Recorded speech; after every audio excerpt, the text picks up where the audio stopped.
All of my life, people have called me smart. But let me stop you right there. Before you think that I'm bragging or being arrogant, I'm actually trying to do quite the opposite here, which is showing you today how I'm not smart necessarily and how my achievements are not because of being smart. I attended Caltech where I got a 4.0 GPA majoring in chemical engineering. First of all, Caltech, if you don't know, is one of the hardest schools to get into and out of, and chemical engineering is the major with the most requirements there, so that was very difficult to say the least. I also did undergrad research in Nobel laureate Dr. Francis Arnold's lab, and I'm now a consultant. Going backwards a bit to explain why I say most of my life people have called me smart. Back in middle school and high school, I've won several math competitions and even got some state and regional wide titles. People, when they think of being smart, they think that people are just born with it. Maybe she's born with it. Maybe it's good. Or they're under extraordinary circumstances and just after tons and tons of studying, they become that level of intelligence to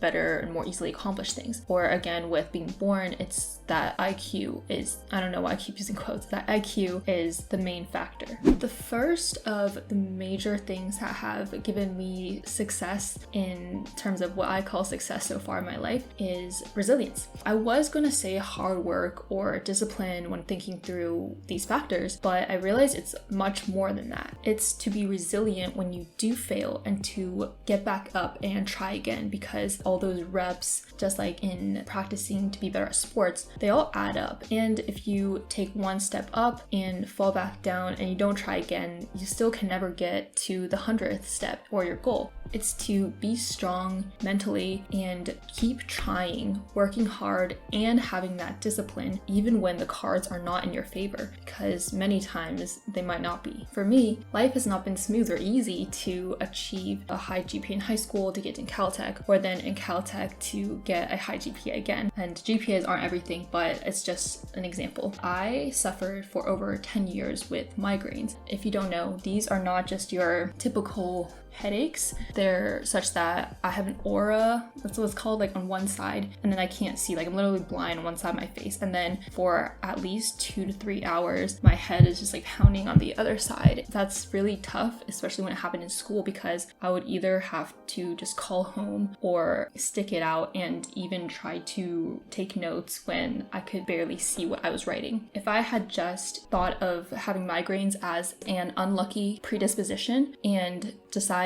that if I don't get good grades or don't make it to state tennis, then that was okay, I would never have tried as hard and therefore actually achieved those things. So regardless of what cards you've been dealt or what failures you've found for whatever reason, big or small, we need to be resilient, and that's what matters more than being smart. The second thing is efficiency. So yeah, this is a huge part if you're trying to accomplish a ton of things, because in high school when people do well in school and take a ton of hard APs and honors classes and yet still seem to have time to, I don't know, work on the side, do sports, and then get good grades in them, and people think they're really smart. It is smart to some extent, but they're smart with their time. They're good at managing each aspect of it and blocking out time such that there's potentially less downtime when they're not doing something productive. Efficiency is part of thinking that your time is valuable in any time of your life. When you have this large set of things to accomplish, you have to find a system that works for you to therefore feel and make yourself confident that you can accomplish all these things, because without a plan and that sense of urgency, you're likely gonna procrastinate more. Even if you're a procrastinator, you're still gonna probably accomplish fewer things than you would if you had tried to be more efficient and prioritize. So how I was efficient, for example, is that I used a planner in high school, but more than that, in classes, when there's some downtime after I finish my classwork, instead of going on my phone and texting friends or playing games like other people would, I would do my homework and try to do as much as I could. And some days I even would have no homework at the end of the day. And especially during times of junior year and senior year, that means more time after school to study for the SAT or ACT or work on my college applications. It's not saying that I'm then using all of that time after school to do those additional things things. But then I had more time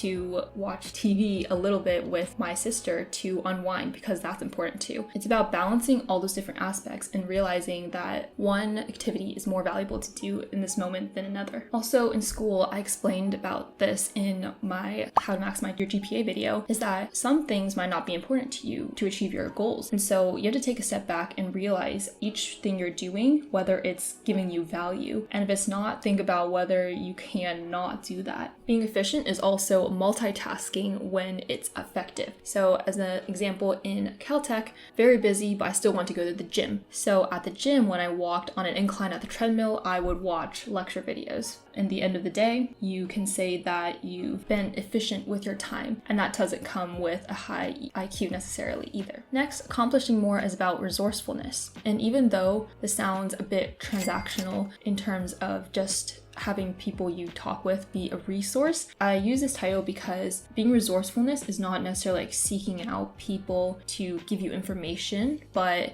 it's about sharing your thoughts and desires and being more social with people, and then asking them questions. And by just asking one more question, having one more comment, they'll say something else, and you'll find that it was a really valuable piece of information, which is why in my videos I try to include valuable pieces of information such that you guys don't have to learn things the hard way. And that's a piece of being resourceful. This has happened to me many times. So I had a friend in high school who convinced me to join tennis. And if I had not asked her about how tennis was for her, then she would have never talked to me about this, and I would have never had this incredible experience and then gotten to state twice. Another instance is at Caltech, when I asked my friend about her going to Germany last summer because that was really cool. Then she went on telling me about how Caltech has a bishop scholarship opportunity. Then she helped me, and I was able to study abroad in Korea for 3 weeks. Of course, that was awesome and would not have been possible if I had not shown my interest and tried to exchange information with someone. Reaching out to people on LinkedIn and just being really shameless about reaching out, because usually people are nice and they're willing to help you. And so why not make it easier on yourself and to learn from other people rather than, again, learning it yourself. Finally, an aspect of resourcefulness is also about being a pro at Google, which I'm sure many of you are, but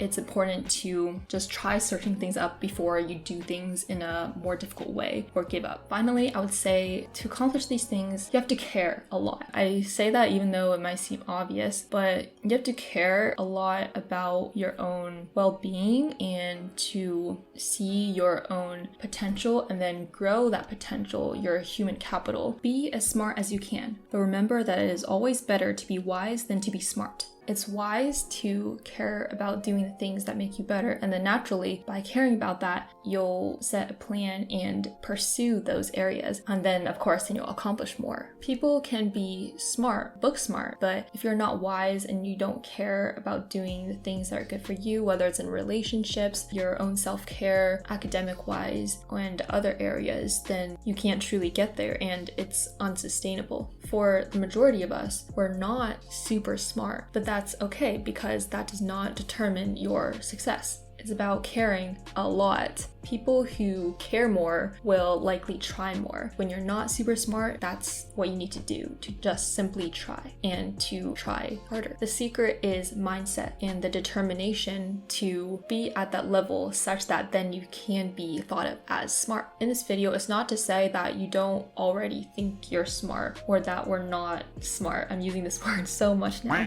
but we can be smart, but don't think of that as a reason or a hindrance to what you're actually doing. It's more about how you think. This mindset aspect is also talked a lot about in my video on how to glow up, so check that out if you would like some actionable steps on how to get to that glow up, which is not the typical glow up that you think of transformation appearance-wise, but a more important one than that. And at the end of the day, if it's smart to be resilient and have a higher EQ to reach out to other people and exchange ideas and then do all the other things I talked about today, then sure, maybe we can say that the things I accomplished were because I'm smart. But you see, you can do all of those things too and also be smart, which you are already. And so the key is in executing. So many of you are in my comments saying, oh, but you're just smart, or like, wow, I can never do that. And I don't know if you're your current circumstances, but you can accomplish a lot of things, and it's not about the cards you've been dealt again. So yeah, let me know if anything was helpful to you in the comments, and if not, what I can do better. So thanks for being here today, and I'll see you next time.